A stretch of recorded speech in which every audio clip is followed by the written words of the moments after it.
Start. Good morning, children.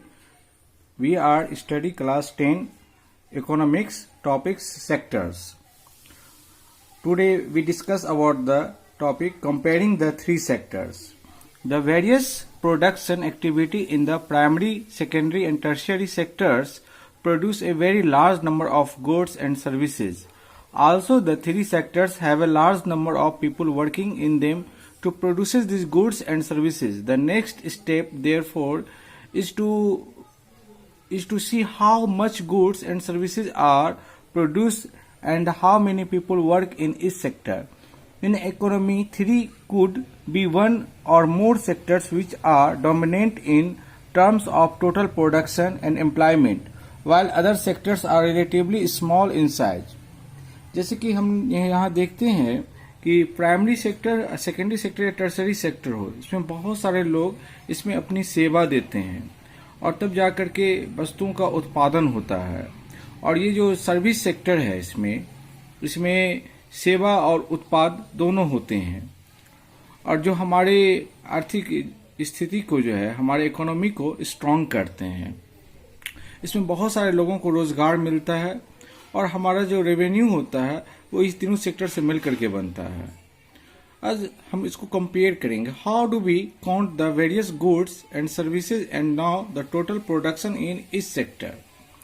With so many thousands of goods and service produced, you might think this is an impossible task. Not only would the task be enormous, you might also wonder how we can add up cars and computer and nails and furniture. It won't make sense.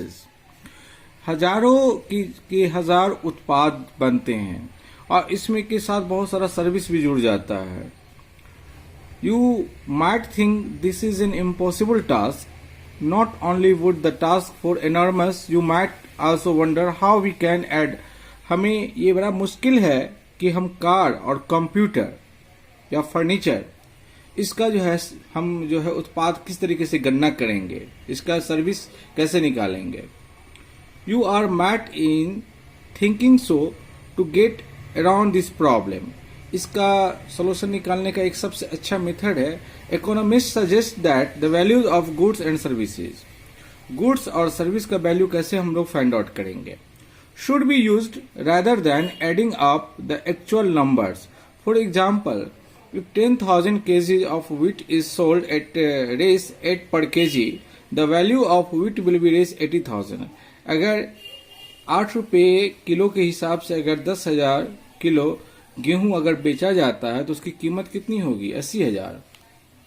The value of 5,000 coconut at Rs 10 per coconut will be race 50,000। अगर एक नारियल की कीमत अगर 10 रुपये है तो 5,000 नारियल की कितनी होगी जाएगी, 50,000। Similarly the value of goods and services in the three sectors are calculated and then add up. तो इस तरीके से हम उसका सर्विस निकालते हैं। Remember, there is one precaution one has to take note. Every good or service that is produced and sold need to be counted. It makes sense only to include the final goods and services. हमको जो इसका जो value निकालते हैं, service value, इसका जो है सो time to time नहीं निकालते हैं। फाइनल जो उसका होता है, जैसे हमने गेहूं की कीमत क्या कहा, 8 रुपया जो है के हिसाब से, अब उसको बाहर में प्रोसेस होता चला जाएगा तो हमें उसको काउंट नहीं करना है। जो रेडी होकर के जो नया चीज बनेगा उसको हमको काउंट करना है। इसको एक एग्जांपल के तौर पे समझें। Final goods and service. Take for instance a farmer who sells wheat to a flour mills for Rs 8 per KG. एक किसान ने अपनी गेहूं 8 रुपये केजी के हिसाब से एक फ्लोर मिल्स को बेचा। The mill grinds the wheat and sells the flour to biscuit company for raise 10 per kg। मिल ने जो है उस आटा को पीस कर, गेहूं को पीस कर करके जो है एक बिस्किट फैक्ट्री को 10 रुपये केजी के हिसाब से बेच दिया। The biscuit company uses the flour and things such as sugar and oil to make 4 pockets. और एक बिस्किट फैक्ट्री ने उसमें थोड़ा सा चीनी मिलाया, थोड़ा सा तेल मिलाया और उसने उससे 4 पैकेट बिस्किट बनाए 1 केजी में। It sells biscuit in the market to the consumers for rate 60। उसने 4 पैकेट 60 रुपए में बेचे। रेस 15 पर पैकेट, एक पैकेट की कीमत 15 रुपये पड़ी। Biscuits are the final goods, that is called goods that reach the consumer, consumer तक जो पहुंचा वो क्या पहुंचा, बिस्किट। तो हमें यहाँ व्हीट, फ्लूर ये सब चेक नहीं करना, हमें चेक करना है कि जो व्हीट से कन्वर्ट होकर के जो बिस्किट पहुंचा है यही उसका फाइनल गुड्स हो गया, यही इसका कॉस्ट हो गया, कंज्यूमर तक यही पहुंच पाया है। Why are only final goods and services counted, तो हम लोग फाइनल गुड्स और सर्विस को कैसे काउंट कर सकते हैं। In contrast to final goods, goods such as wheat and the wheat flour in this example are intermediate goods. इसमें गेहूं और आटा जो है इसको हम लोग इंटरमीडिएट गुड्स कहते हैं। Intermediate goods are used up in producing final goods. Intermediate goods वो होते हैं जो फाइनल गुड्स के बनने में इस्तेमाल हो जाते हैं। And services, the value of final goods already include the value of all the intermediate goods that are used in making the final good. Hence the value of Rs 60 for the biscuit final goods already include the value of flour. Similarly, the value of all the other intermediate goods would have been included to count the value of the flour and wheat. Separately is therefore not correct because then we would be counting the value of the same things a number of times. अगर एक ही चीज को बार बार count करेंगे तो उसकी cost कुछ और हो जाएगी। अगर हम एक बार व्हीट के फॉर्म में जोड़ेंगे फिर एक बार फ्लोर की फॉर्म में जोड़ेंगे तो उसका रेट कुछ और हो जाएगा, तो हमें वो नहीं ऐड करना है। हमें फाइनली जो बिस्कुट बन के तैयार हुई है उसको हमें काउंट करना है। The value of final goods and service produced in इस sector during a particular year, किसी खास साल में जो तीनों सेक्टर्स जो होते हैं जो अपने गुड्स बनाते हैं और उनमें जो सर्विस लगता है, तो provide the total production of the sector for that year and the sum of production in the 3 sector gives what is called the gross domestic product. तीनों सेक्टर से जो आमदनी आती है, जो उत्पादन होता है, उसे हम लोग कहते हैं आपको GDP, gross domestic product of a country. It is the value of all that goods and service produce with in a country. और इस गुड्स को बनाने में, फाइनल गुड्स को बनाने में जो सर्विस भी यूज होता है। During a particular year GDP shows how big the economy is. GDP से ही किसी देश की तरक्की का पता चलता है कि कोई देश कितनी तरक्की कर पाया है या इकोनॉमी तौर पे वो कितना स्ट्रांग हो पाया है। In India the mammoth task of measuring GDP is undertaken by A central government ministry.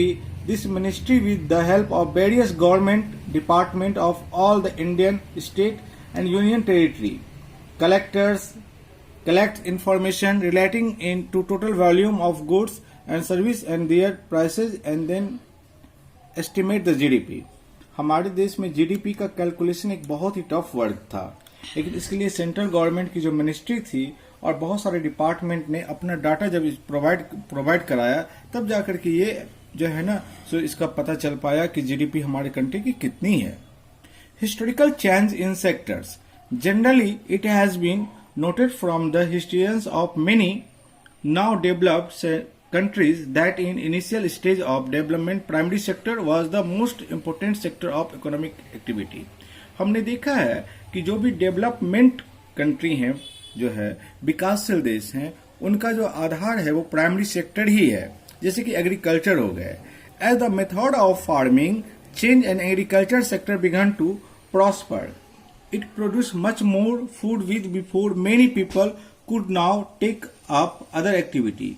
There were increasing number of craft persons and traders. Buying and selling activity increased many times. Besides, there were also transporters, administrators, army, etc. However, at this stage, हमने देखा कि primary sector के बाद जब लोगों ने उसमें invest किया और कुछ नया बनाया तो सेकेंडरी सेक्टर डेवलप हुआ, और सेकेंडरी सेक्टर में प्राइमरी सेक्टर सेकेंडरी सेक्टर को आगे बढ़ाने में कुछ लोग आगे आए, जिसमें क्राफ्टमैन थे, आर्टिसंस थे, उसमें ट्रांसपोर्टर्स थे, एडमिनिस्ट्रेटर थे, आर्मी थे.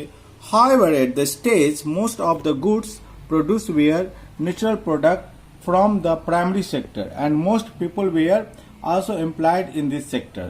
तो बहुत सारे लोगों को इस सेक्टर में रोजी रोटी मिली. over a long time, more than 100 years, and especially because new method of manufacturing were introduced, factories came up and started expanding.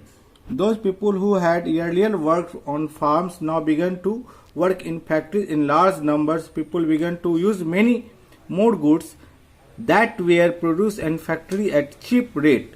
Secondary sector gradually became the most important in total production and employment. Hence, over time a shift had taken place. This means that the importance of the sector has changed. हमने देखा कि secondary sector में जैसे factory में बहुत सारे लोग काम करने लगे, चीजें सस्ती हो गई, तो जब ये सेकेंडरी सेक्टर डेवलप हो रहा था तो इस समय एक नया सेक्टर बन रहा था. वो सेक्टर था tertiary sector. In the past 100 years, there has been a further shift from secondary to tertiary sector. In developed countries, the service sector has become the most important in terms of total production. आज पूरी दुनिया भर में देश की तरक्की का जो आकलन है उसके टर्शरी सेक्टर से ही होता है. Most of the working people are also employed in the service sector. This is the general pattern observed in developed country. जो भी विकसित देश हैं उनकी जो है विकास का आधार जो है उनका टर्शरी सेक्टर है. What is the total production and employment in three sectors in India over the years have been changed similar to the pattern observed in the developed country. We shall see in the next section. तो हम देखते हैं कि banking, insurance, railways और बहुत सारे ऐसी चीजें हैं जो सर्विस सेक्टर के अंतर्गत काम करते हैं, जिसमें टीचर हो गए, डॉक्टर हो गए, इंजीनियर हो गए, जो अपना सर्विस देते हैं. ये टर्शरी सेक्टर का एक पार्ट हो जाता है. Thank you.